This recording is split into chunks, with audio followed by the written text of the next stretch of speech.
What's up, everyone? Welcome back to another episode of the Heel Hookers podcast, episode 94. Let's fucking go. I We had the card we expected, essentially. yeah. This was, I feel like, the first time that I genuinely just kind of blanked of just like what I could kind of just Yeah. Ooh.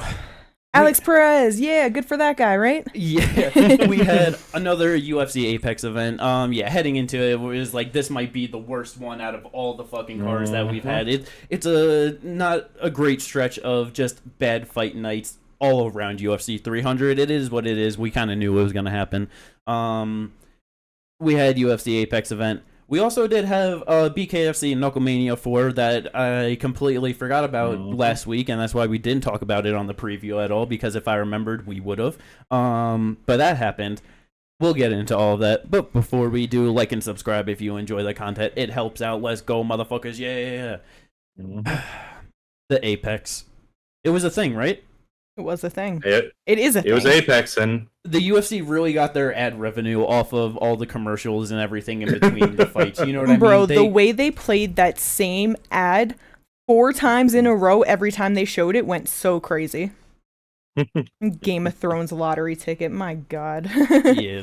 yeah, I keep forgetting ads are localized, so I never saw that one. Yeah, it's a very specific to our location, that one too. But yeah, either way, the main event heading into this was Mateus Nicolau, ranked number 5, taking on Alex Perez, I believe ranked number 8 heading into it. It was short notice replacement. Nicolau was supposed to be fighting Manel Kopp. Alex Perez, the man of all canceled bouts, fills in on short notice.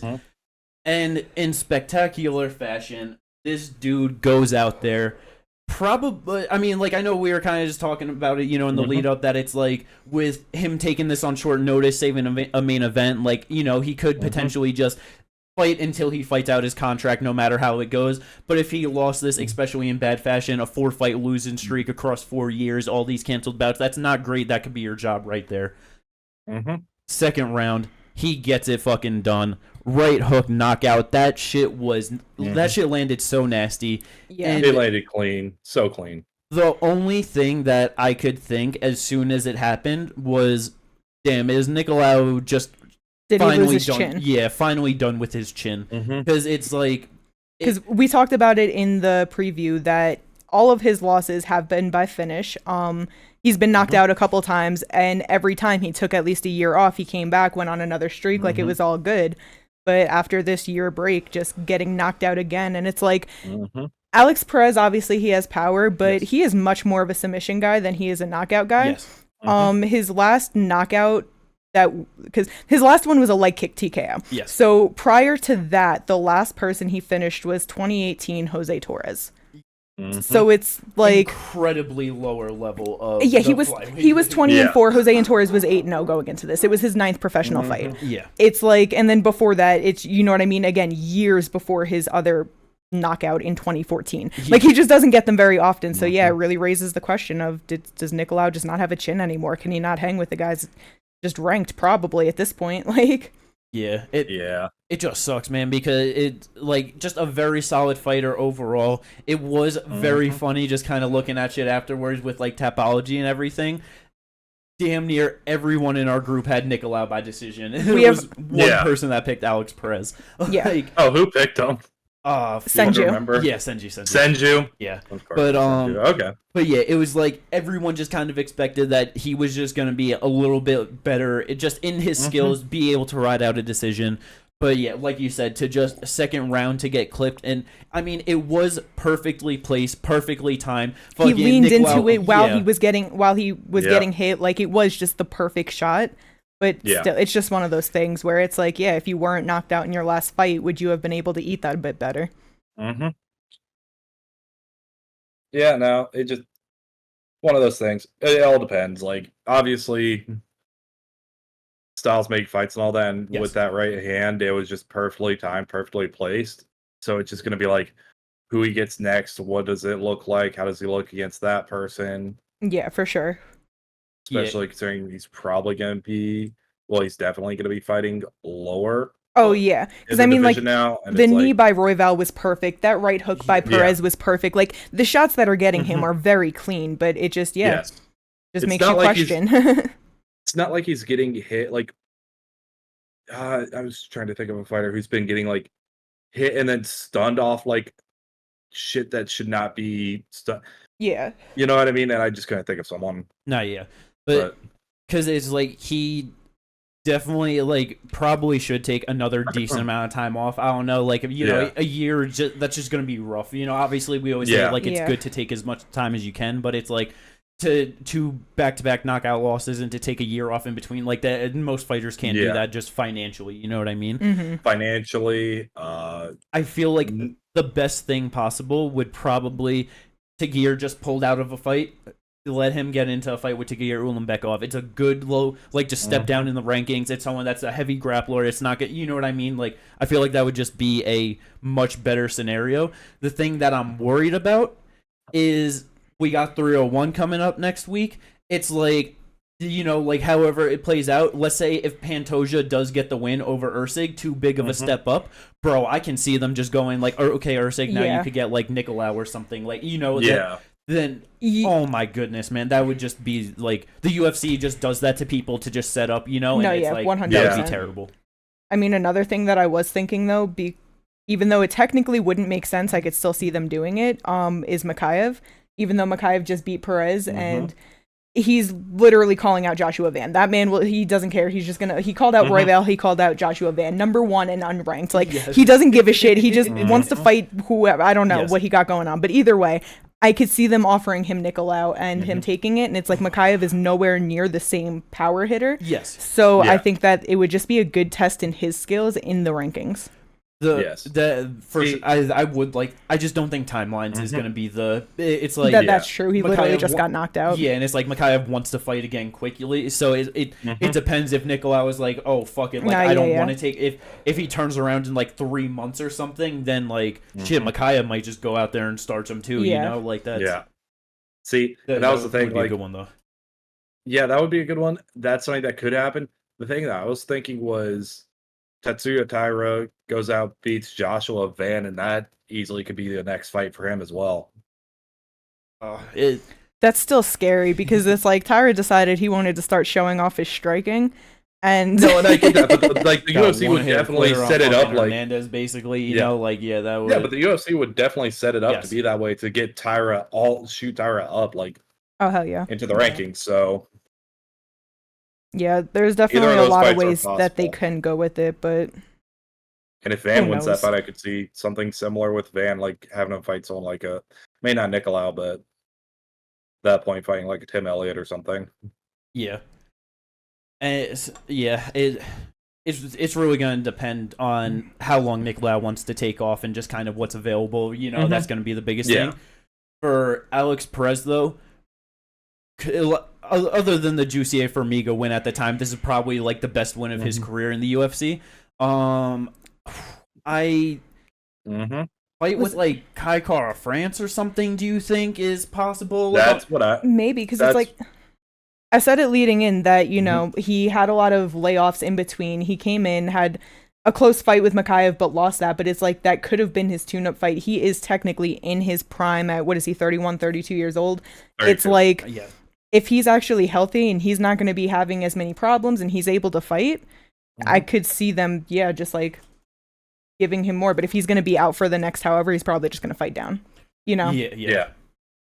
But no, I was about to say, I could see them doing Kai Kara France. I could see them going to Menal Cop, which is going to be fighting around the same area for Cop. And it just like, hey, at that point, if they book it, I want to be able to put money down on who pulls out. Fight to not start the first round. That's what you gotta bet. Where's that profit?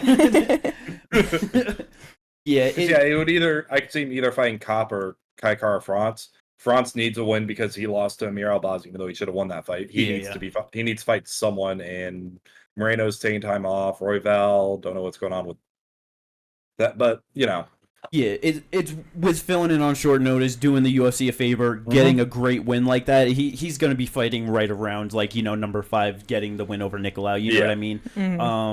So yeah, just great thing for Alex Perez. Way to fucking turn that 3-fight losing streak around. Like getting himself back in the mix in the top 5 of the division. I don't really know like overall long-term prospects of how he's gonna do against the top 5. I feel it just it's dangerous as shit right now, and it's only getting more dangerous, man. Like it is. We're gonna get fucking Tyra in there soon. Like we already are about to have fucking Usyk fighting for the title, So even on a loss, he could get bumped up in the rankings. It's like I just think Perez will be good for some of the people coming up because even if he's gonna be losing, it's like it'll be good for them, Yeah. I don't think he's ever going to be the one getting a title shot, but he's going to be a good stepping stone to get there, if he keeps performing like this, Even if, again, he's not getting the wins, it's just like, just showing where these younger prospects are actually at. No, last 100%. Little question that I have on this fight that I just thought about. How do you think they're actually going to do the rankings with Perez just beating number 5 at rank number 8, but Makayev just Makayev just beat him? Do you think they're still gonna have Makayev above him in some way, or do you think Perez gets above him? Perez is just gonna get bumped up. Because I feel like if they were actually impressed with his performance, they would have put him higher than the spot right above him. But I feel like with a win like that, they were, you know what I mean? I just think that they're gonna put Perez above Makayev. I honestly could see them just doing a straight up damn near swap where they just put Perez where Nicolau is, and then Nicolau like moves down to 8. I wonder, that's very possible. I also wonder if like they just take Nicolau out of there, move everyone up, like one spot, and then like drop him behind Perez at 8. I feel like that's possible too. That's possible. True. Who knows? It's just kind of an interesting little thing to see how the rankings sort themselves out that way. Yeah. But let's fucking go. Not a hyped main event going into it, but at least we got a damn good performance out of it. So let's fucking go. The co-main event. Going into this one, I knew it was going to be wild, wacky, and all over the place, and it basically lived up to my expectation. This was a very solid fight as long as it lasted. I did think that Ryan Spann should be able to get it done at the end of the day. But motherfucking Bogdan, he's on his way to the top, and he will not be denied. Right, Kate? I'm not sure. He's definitely fun, though. He definitely thinks he won't be denied. Yeah. But hey, in MMA, that could take you a far fucking way. Could take you. Yeah. If you really believe in yourself to fucking fight your way to the top, like the just mentality is most of the battle. You know what I mean? But yeah, 205 pounds, motherfucking Bogdan heading into it. It's just we didn't know how it was gonna play out because it's like he loses to fucking Volkan, beats Zach Pauga. Very nice. Gets second round ground and pound win over Ryan Spann, which that was absolutely beautiful. Yeah, man. He was fucking done. Absolutely beautiful. I'm pretty sure Spann was ranked number 11 heading into this one. Yes. Okay, Bogdan also took that fight short notice against Volkan. Okay, that was a I just wanted to double check that. It was a short notice debut. That's why he got it. I mean, I figured, but I just wanted to double check that. It's like, came in short notice, lost to him, and then beat Zach. It's like, okay, where are you in fucking skills? Beats number 11 now, getting himself into the top 15. As soon as that fight was over, I had one name in my mind that I felt was perfect for him to fight. You gotta give this motherfucker Johnny Walker. Yeah. Because Johnny is just one of those people. It's like, I know he just lost to Ankalaev, who was ranked number 2, but he's ranked number 7, and he's just one of those guys where it's like, the rankings don't really matter in terms of number as much with him. You just kind of send him all over the place for big wins or big losses. Yeah. You know what I mean? It's like, it doesn't matter. So it's like, even if fucking, they just, like, let's say if fucking Bogdan gets ranked at like 13 or some shit like that, you could still have him fight Johnny Walker. I got no problem with that. Yeah, 100%. That'd be such a fun fight. It'd be a lot of fun. Yeah, man. 205, it's getting more fun. I'm very much starting to appreciate all the shit that's been going on in it recently. They're getting just more players, shit's just getting mixed up. We're just actually getting better fighters at the top 15 level. You know what I mean? It's hell yeah. Very fucking nice. Both of them also got Bogdan and Alex Perez getting performance of the night with their finishes. So very nice on that. Yes. Featured bout Karine Silva versus Ariana Lipski. It was Ariana De Silva on the broadcast. Yeah. Karine got the win, unanimous decision, so that was very nice. But it just wasn't the performance I was kind of expecting. I just thought she would do a bit better, be able to get the finish. It just, I don't know, was just kind of dominating with the grappling, just racking up the control time. You know what I mean? It just, solid win, getting, just a win in the top 15. But, yeah, wasn't the greatest performance overall. Yeah. One of those things, though, where it's like, just, on her way up, developing the skills and everything like that. Her first, real tough test in the division, so it's to be expected. Her versus Amanda Hebos next? I'm down with that. Sure. I feel like it'd just be a fun one. Just, I don't know.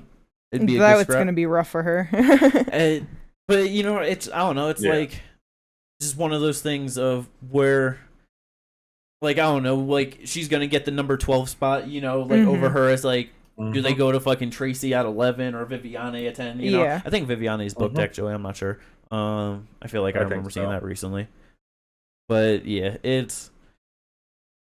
No, she just lost in February. I don't see anything on UFC. Okay, I just thought, I remember, seeing something. Probably just someone else. Either way, though, yeah, I just feel like it's just another step up in the rankings. Just see what she can do. Just a different style of fighter. You know what I mean? Just because see her striking a bit more. Yeah, and I guess that's kind of the thing. She is booked. Okay. Yeah, she's booked against Yasmin Yastavicius. Let's go. Yeah, I thought. Yeah, let's go. July. But I guess probably in hindsight we could have seen that it wasn't going to be as much of a dominating performance with Ariane being, the best fighter that she's fought in the UFC to this point, and also being a grappler. So it's probably should have been a little bit more expected that it could play out that way, just going all 3 rounds. Yeah. But either way, though, yeah, Hebos, that'd be a fun one. Very different style matchup. Let's fucking go.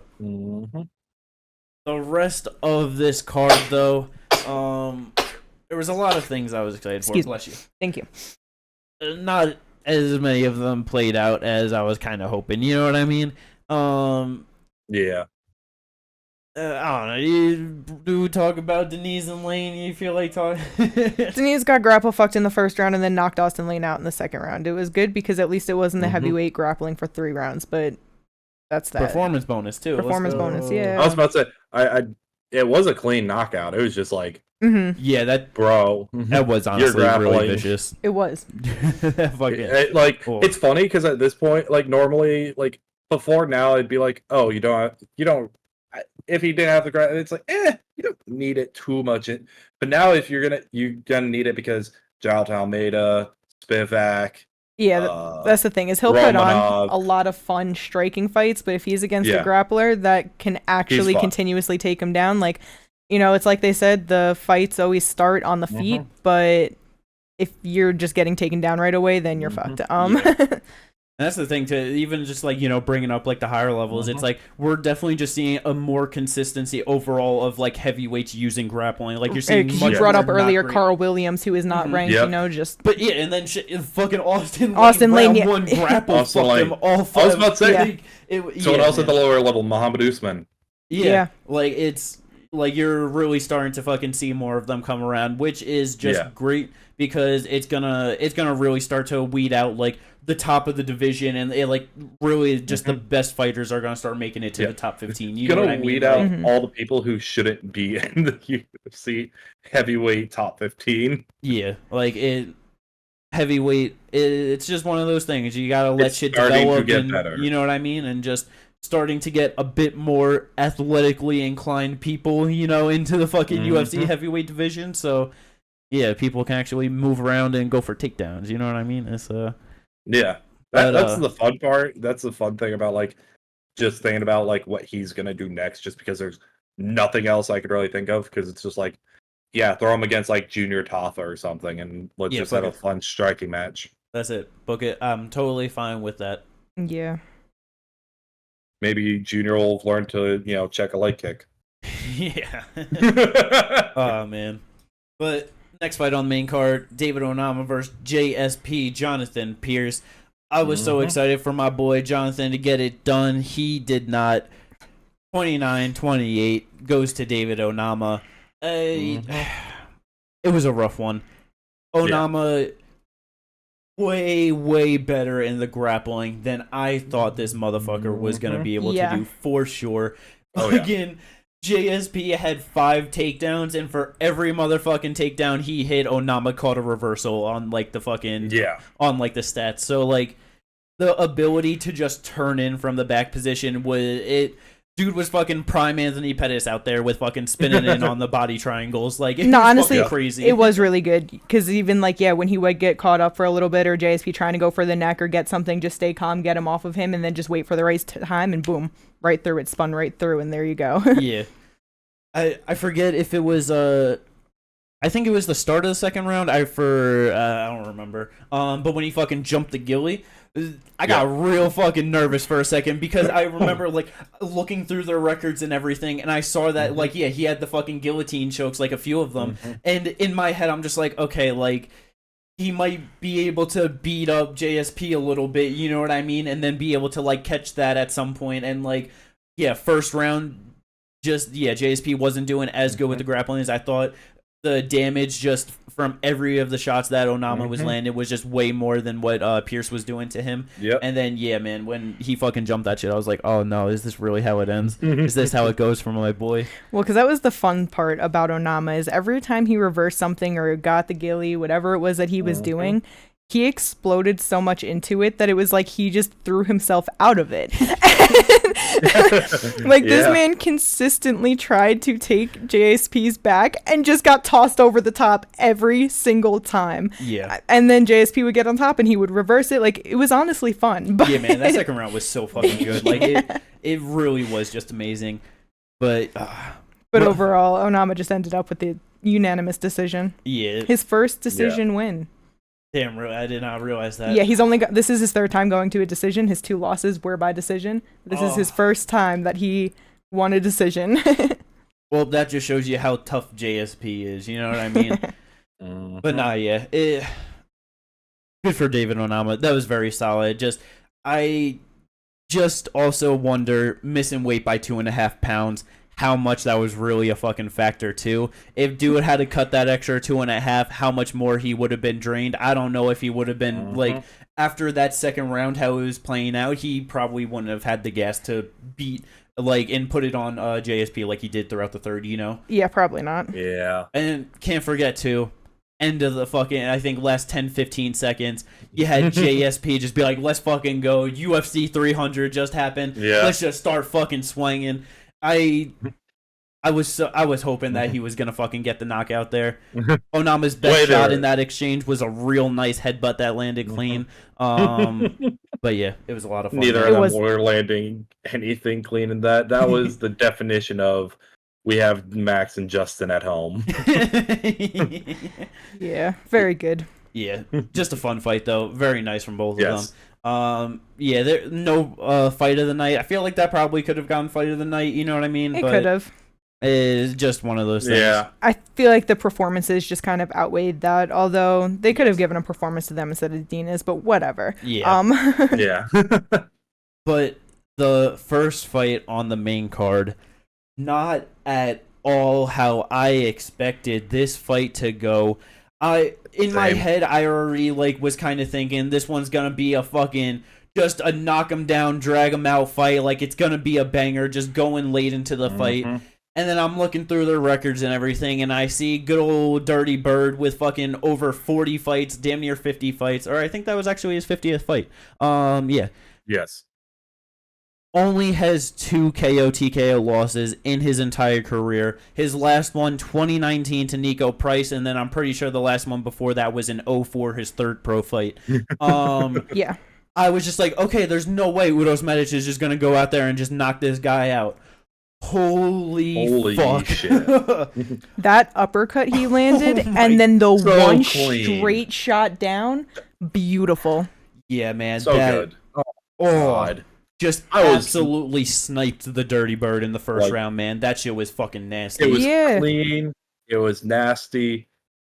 It was awesome. And I hated it. Yeah, because Means was just going to level change and just perfectly timed that uppercut. And yeah, he fell back and just one shot his fucking head back. Yeah. Called it. It was done. Yeah, it was literally 2 minutes and 9 seconds. And yeah, like you say, it was just threw the jab and just noticed that he was ducking with it every time. And just left uppercut blasted perfectly. Oh, man. Perfectly timed, perfectly placed. Oh, my God. It's like Uros Medic just finishing everyone. Like, you know, I guess could have seen that coming a little bit more. Like fucking Tim Means being 40 years old. But it's like great for Uros. A very amazing win. And Kate informed me before that I did not catch this. Apparently, this motherfucker called out Ian Machado Gary. Doesn't make any sense at all. But I would be perfectly 4-2 in the UFC. I would be perfectly okay with that. Honestly, that would just be a fun one. But like, that would be a fun one. It probably won't happen. It won't at all. Someone who would take it, and I could see in the rankings that could happen. That would also be fun. Would be Kevin Holland. Oh, yeah. Because he's at number 15. Yeah, 100%. Yeah, that's the fight to make for sure. Holy fuck, that would be great. But yeah, just absolutely amazing for the doctor. But that was just so sad for fucking Tim Means, man. Yeah, exactly. Oh, I felt so bad for him. Yeah, such a fun fighter. Always down for a good fight. The prelims, though, they were really prelimming. They were prelimming this week. This is where I let you guys take it away. And what did you love from these prelims that you just have to bring up to mention on the podcast, you know?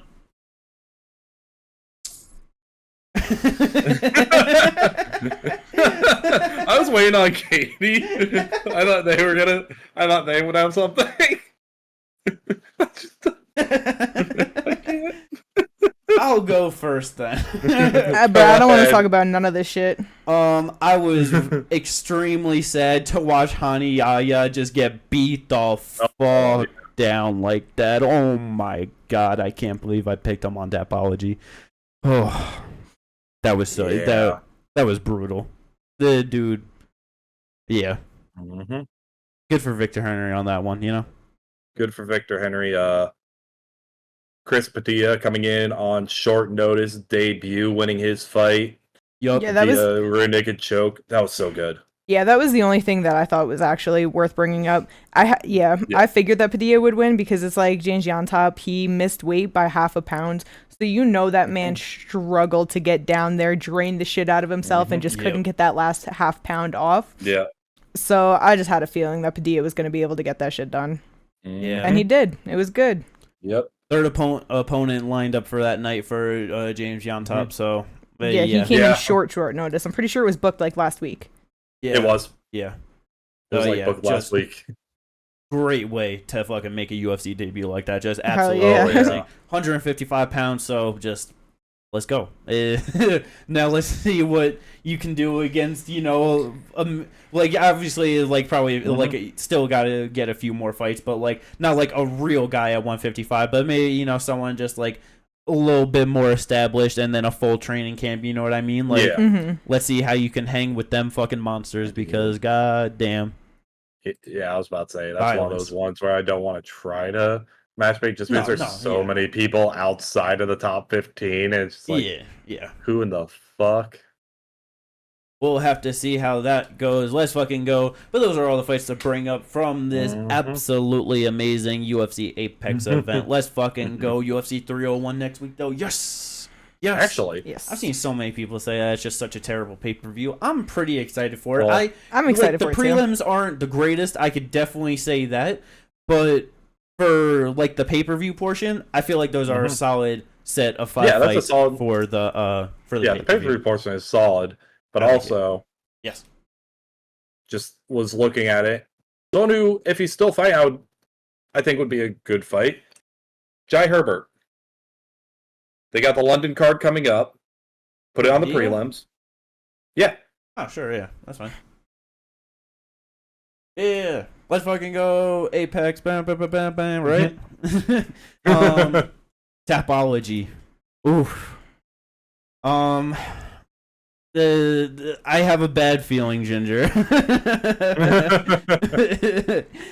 do you have a bad feeling? Kate's about to not give a fuck her way to the top again, and I don't want it to happen. Yes, okay. Because I've been saying it since Jimmy was on his streak that honestly, I think the difference in this year for me is that, like, the more I watch fights, the more I'm invested, the more I know, and then the more I put into Tapology and try to think about it and try to use my smarts and blah, blah, blah, like that ever fucking works in MMA. It just simply doesn't.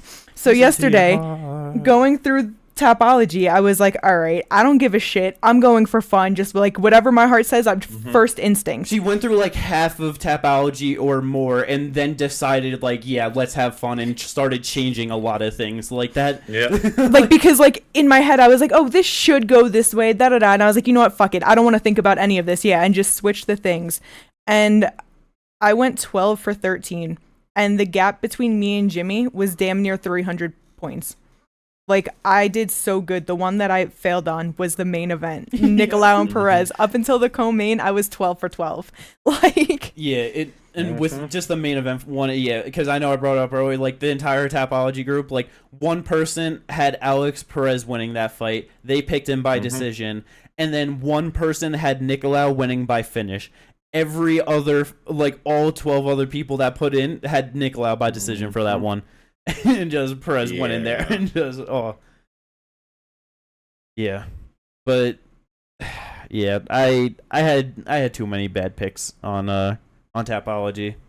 Same. I shouldn't have gone fucking Hanayaya. That was the biggest mistake of that card for me. I shouldn't have gone Yan top 2 with the weight cut. That's apparently I shouldn't have gone Span. Yeah, I'm not mad at that pick. I'm not mad at that one. That's a completely reasonable one to, you know what I mean? Yeah, I'm trying to see one where I'm like, yeah, I really shouldn't have. Honestly, I don't hate really any of my picks. Damn, you're number 10 in Tapology overall? Mm-hmm. Let's fucking go. Oh, let's go. Damn, if only you hit that main event. I know. Yeah. I would have been the only person to gone 13 for 13. It's really funny because I was going to say, like, you know, after the pod, check to see, like, what everyone above you missed, like, you know, if they all missed fucking Nicolau in the main event, but if you would have been the only one 13 for 13, that's definitely what it was. Yeah. Everyone missed that main event. But yeah, it's crazy. Fuck Tapology. I got to care about it again starting next year, right? You know, I got yeah. But nah. I think the only one that I'm mad at was picking Figlac. I think that's the only one I actually regret. Everyone else made sense. Yeah, you fucking fool. Figlac. Crazy. You only beat me by 10 points. Yeah, how does it feel, motherfucker? 10 points of justice right there. Terrible. God. Let's fucking go, though.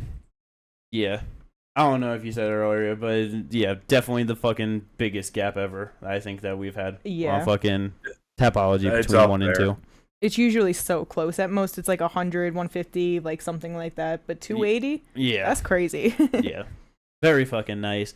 The last little thing that we could bring up to talk about was motherfucking BKFC KnuckleMania 4. You could say it was Injury Mania 4. Holy fucking shit.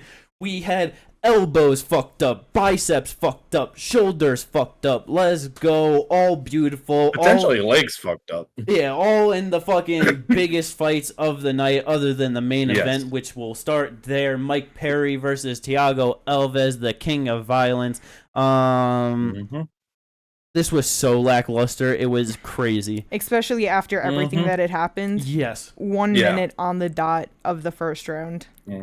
And like what we were saying when we were watching this, if it had been a stiff KO, yes, it would have been lackluster. We would have been like, "Oh shit!" Yeah, you can't argue that. It's like I know people like just the like so many people used to hate Mike Tyson fights back in the day because they'd pay all this wait all this time to watch him fight, and then he knocks someone out in 20 seconds, and it's like, oh, that's all we get. I'm perfectly fine with that. You know what I mean? Like that's amazing. But to get to what I think it was a left hook that landed on Thiago. Yes, it was a left hook. He dropped a clean shot. Like, obviously, Thiago, he's been in so many fucking wars. He's been fighting forever. And Mike Perry, he's a big puncher. You know what I mean? Mm-hmm. He goes down. He looks like he's just sitting there waiting for that 8 count. You know what I mean? On the 8, you stand up, like, whatever. And then 8 hits, and he didn't stand up. And I was like, what the fuck? And then 9 hits. He stands up. I was like, okay, a little late, a little scary there. Looks like he's good, ready to go. And then I think it was, Big Dan referring it? Yeah, I think so. He's like, step over to the side. He goes to step. He stumbles. Fight's over. That's it. And that's why it was... It's like, it's super lackluster, but I do also understand. You know what I mean? Like, it sucks the way it happened. Yeah, because that's the thing. It's like, with not getting starch, it just didn't seem like it's this crazy punch that, like, damn, after getting to sit there for basically at that point over 10 seconds and, like, you still on wobbly, like, you know what I mean? Like, it just... No, yeah, so that's why it's like, it sucks to watch and as fans, but like good for Thiago because honestly he would have just got punched and knocked down again. So like I'm not entirely mad at it. It's just really the way of everything leading up to the main event is what really set the tone. So it just good for Mike Perry. He on the books. Oh my God, the fucking salaries got put out for the purses got put out. $600,000 for fucking platinum Mike Perry for that fight. Beautiful. Yes, good for fucking him, man. Good, like, that shit makes me so fucking happy. Like, literally coming from fucking nothing, just a dog trying to fight his way for all the scraps he could get, just fucking getting beat up and battered by the fucking world around him, and just finally fucking finds a girl that starts a family that he's, like, actually, like, happy with, like, living a good personal life, goes to BKFC after getting cut from the UFC, becoming the fucking star there and making some real good fucking money doing the shit he loves. I love it, man. It's fucking awesome. I love it. Beautiful. Good for him. And then, I don't know, I feel like this is a good time to mention it real quick, but with the announcement that they made, I just feel like more people are going to be able to start getting paid a little better and actually start, you know, having a better career in BKFC, because now Conor McGregor is a shared partner in BKFC. McGregor Sports and Entertainment has bought ownership shares into BKFC. Yes, which is huge for them. And not too long ago, much more promoting. Triller, who was also like an owner in BKFC, got bought out by a publicly traded company. So that's also just like their funds and their like ability to do big events. It's going up. Hell yeah! Like, bro, literally this time last year to put on the event they did in Denver, Dave Feldman was talking about how he fucking took out 2 mortgages on his house to pay the fighters for the event. And here he is 1 year later, damn near to the day. Conor showed up that same night, and it's like, bruh, it's I love it. That was him scouting it out. I love it. Buy into this. Amazing.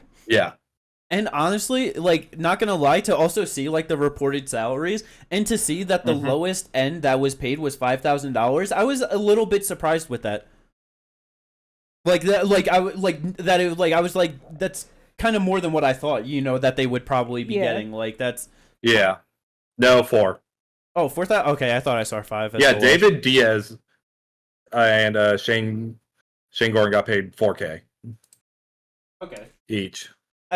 Remember when they were saying, you know, David Diaz, like he's one of the most charismatic, well-loved athletes on BKS. I do find that like, okay, you gotta pay this man a little bit more than that's you motherfuckers. Yeah, but I mean, like, overall though, like they definitely are. It's like obvious. It's a promotion. You know what I mean? So it's like there's always gonna be the people that are just kind of there as the filler. You know what I mean? They're not gonna get as much shine as love, the best deals. You know what I mean? But it's like. But I just feel like with everything they have coming in, it's just gonna even make that spot better for those people. You know? Yeah. Like I wouldn't be too surprised if in like a year or two, if like we're getting close to the minimum being 10,000. You know what I mean? Like it's Like, yeah, or at least, yeah. It's just one of those things, man, where it's like, yeah, I just remember watching BKFC 2018, like, fucking like number 3, you know what I mean, and shit, and it's just like, just seeing like this wild ass fucking shit. It's crazy, but I love it, and just been always supporting them through when I can, and to see where they're at now, I just love it, man. It's so fucking awesome. Oh yeah. Oh yeah, it's great for them. It's great for combat sports in general. Yes. Get more stuff into it, and last podcast, Jimmy was asked about Sean O'Malley and Ryan Garcia. If it was fought with BKFC rules, bare knuckle, that's where I'm like, bro, literally, I want to see that. Neither of them are built for bare knuckle.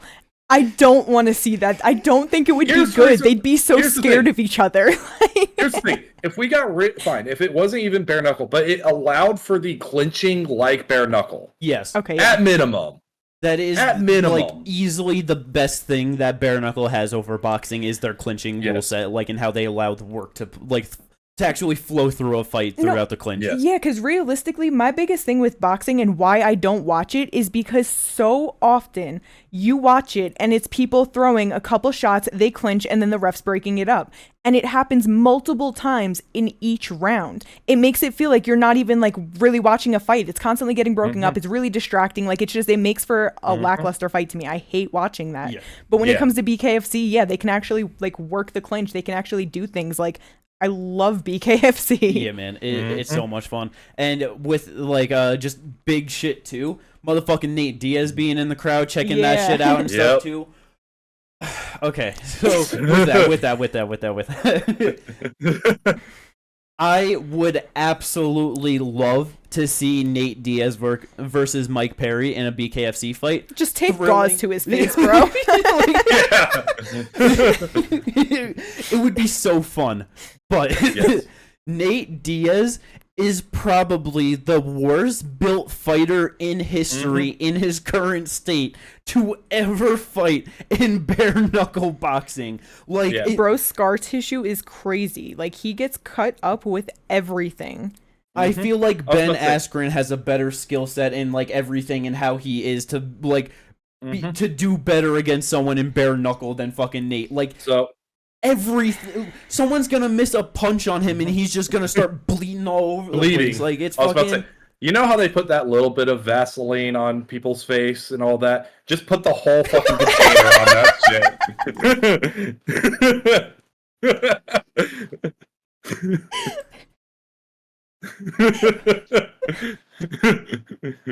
I love the prop work. Thank you. Beautiful work. Ginger, Shantae, you stay. Oh my god. Hold out the whole dump of it. Just dump the whole thing onto his face. See, that's the thing. Funny. Like, too slippery, too much. Just literally tape gauze to his face. It's fine. Bro, he will still feel every punch. It's okay. 10 minutes of work for Nate Diaz in a fight. This dude like fights for 25 minutes in MMA, and all of his fans are like, but if there was more time, he would have been able. 10 minutes? 10 minutes. Get the fuck. You expect Nate Diaz to do significant work in 2-minute frames? A minute and a half of that is gonna be fucking him like moving his arms, talking shit, and walking around. Just make it just a big fun fight and specialize the rules for him. 20 rounds. Okay, that might be a bit much. It's only 40 minutes. That's not that much. Well, no, don't give him 15 20. rounds. That's crazy. 15 but like, rounds. 12. Give him 10. 12. Give him 10. Make them 3 minutes. A boxing fight? Yes. Yes. Yeah, man. I would love to see it, but God, that's terrible for Nate. He's got no business being in fucking BKFC, man. Not even a little bit. That was the one really fun part, was talking about like who would like to see in BKFC and who would like piss people off the most in BKFC. Because Bobby Green would piss off a lot of these guys. Yeah. Because they're like, oh, your move, I can't get him because he's running. Yeah, it's just so like funny. He's just moving to the side. Like, learn to cut off the ring, my guy. Ring craft is incredible in BKFC. That's why they start them right in front of each other in a very small area. But yeah, that was awesome. But to the not so awesome stuff of the card, co-main event was heavyweight champ Mick Terrell taking on cruiserweight and light heavyweight champ Lorenzo Hunt, looking for those 3 belts. That shit was disgusting to watch. Mick, he lands a beautiful uppercut, absolutely nice. Hunt goes down, falls back, arm behind him, pops right out. Oh, that shit was disgusting. It looked so bad. It was nasty. I did not like that. That absolutely sucks. It sucked. So that was our first round injury. Yeah, that was just terrible. Felt really bad for Lorenzo. Yeah, man. Trying to fucking and then because seeing too, I think him and Mick got paid $100K for that one. I was just like, damn, I feel like Lorenzo probably should have been getting a little bit more. You know what I mean? But either way, it just absolutely sucks. Like Dave Feldman was saying afterwards that they're probably just gonna do Mick Terrell versus Ben Rothwell.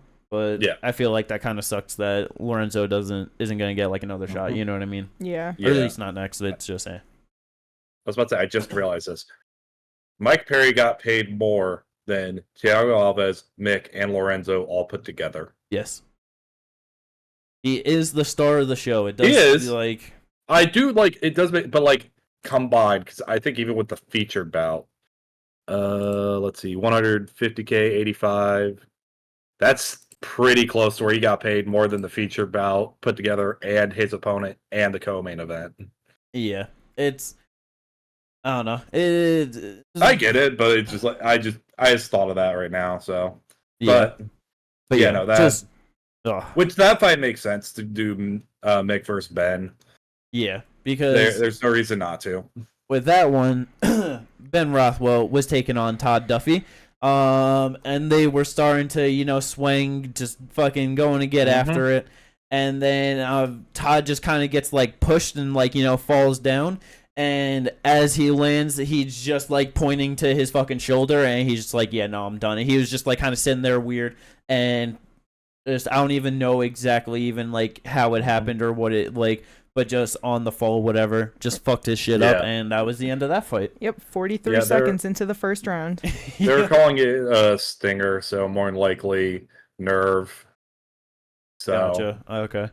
But yeah, it was just again another like just big name fight on the card, just ready for something good, and just some poop happens. You know what I mean? Yep. Right away. I was about to say, I understand what you guys are saying. Like, yeah, it just kind of happened, and yeah, I agree. Like that does, but I was saying like for the longest time, like when this first got announced, like why are we doing this with Todd Duffy? I don't feel like I know like what happened isn't what I was expecting, but even then I was just like, I don't think this is a good fight. Anyway. Yeah, do you want to know another fun thing about this? Yeah. The weight limit on it was 300 pounds. Ooh, I love and it. Ben Rothwell weighed in at 274 and Todd at 243. Nice. Yeah. Let's go, Big Ben. But yeah, and to break up the injuries, though, so we didn't have 3 in a row, I forget the exact names of these guys. I don't have it in front of me. Alfredo Angulo and Jeremiah Riggs. Yes. Angulo and Riggs.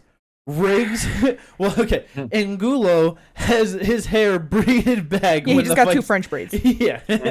Yeah. And as soon as the fight starts, Riggs starts grabbing his braids and just bombing on this man in the clinch. Angulo didn't say shit about it during the fight. The ref didn't do shit about it during the fight. Didn't say it was shit, just going on, and we're just like, holy fuck, how is no one saying this? Like, it was to the point where Riggs literally, like, was holding so hard and ripping at them so hard, he took both braids fully out and then proceeded to pull on just, like, the chunks of hair that fell out of the braid. Yes, it was ridiculous. Angulo, a fucking tank of a man, though, ate every single motherfucking clinch shot in there. Kept fucking hanging in. They break from the clinch, right hand down the middle, bump, sits them down, done. It like as we're like going into it, we're just like, we don't know these guys, we don't care about it. We see that shit, we're just like, fuck this guy, I hope he loses, and then the one hitter quitter after it. It was amazing. Beautiful. Yeah. Yeah. Beautiful. Like, beautiful performance the by fights were Alfredo. going so much later than what we thought. It was just getting tiring, everything, and that shit happened, and that was a fucking jolt of life in it. It was like, holy shit. Hell yeah. Especially for what followed it. Like, we really needed that boost of life. Yeah, exactly. Like, it sucked that we got that after it, but yeah, it was great. But then before that, the first big name fight on the card that we were not really anticipating, but it's like, oh, Julian, let me bang Lane. You know what I mean? Let's fucking go. He's taking on some Russian guy, and well, I think it was in between the first and second, or the second. Yeah, because it was 2 minutes on the dot. So. Okay, yeah. First and second round, dude goes back to his corner, and he had a bicep injury, and then the fight was just over. And so, it just started out with that, and it was just like, oh, that sucks, and then, injuries throughout the rest of the big names to the main event, but it is what it is. Fucking, they were saying that, like, it's crazy because they sold like 7,100 tickets for that shit. That's crazy. BKFC in fucking LA, man, was able to sell just over 7,000 tickets. What the fuck is going on with PFL and Bellator shit, man? Like, how in the fuck? It's so insane. I love it for BKFC. I was about to say, that means they sold out, because the Peacock Theater is 7,100 capacity. Oh yeah. Okay, he said that like they almost like it was like close to sell out that. Okay, so maybe they sold like 7,100. About 7,100. So they probably sold like 7,050 or so, or you know what I mean, like 7,000. Good for them. Awesome. PFL just doesn't promote and doesn't let anyone know that they're selling tickets, and that's what the issue is. Yeah, it has to be. And it's also like, I mean, to be fair though, too, it's like in terms of like going to a fighting event and having no fucks or like cares about like what's going on in it, would you rather see some low level MMA that you care nothing about, or some bare knuckle boxing fights with actually a few names that you remember or know? You know what I mean? Like, it's bare knuckle. Hey, why do you think we've gone to bare knuckle? Exactly. It's like, and then it just does help that they actually have a star of the promotion in Mike Perry and shit. Even Lorenzo Hunt, like being the knuckles of bare knuckle, you know? Hell yeah. Like, people know him and love him. He's great. It's like they got their few people, but 100%. It's fucking awesome. And also said like they had the most amount of viewers watching like ever on an event, 12 million viewers worldwide. So that was good for them. Hell yeah. Just another awesome thing for BKFC. Let's go KnuckleMania for hooray. Hooray. But that's all the shit to talk about for this weekend. Let's fucking go. I hope everyone enjoyed this one. UFC 301 next fucking week. Yeah, we're back to UFC pay-per-view, right? Yeah. It should be a good one. I'm excited. Head into Brazil. Let's go. We'll catch you for that one. Peace out, everyone.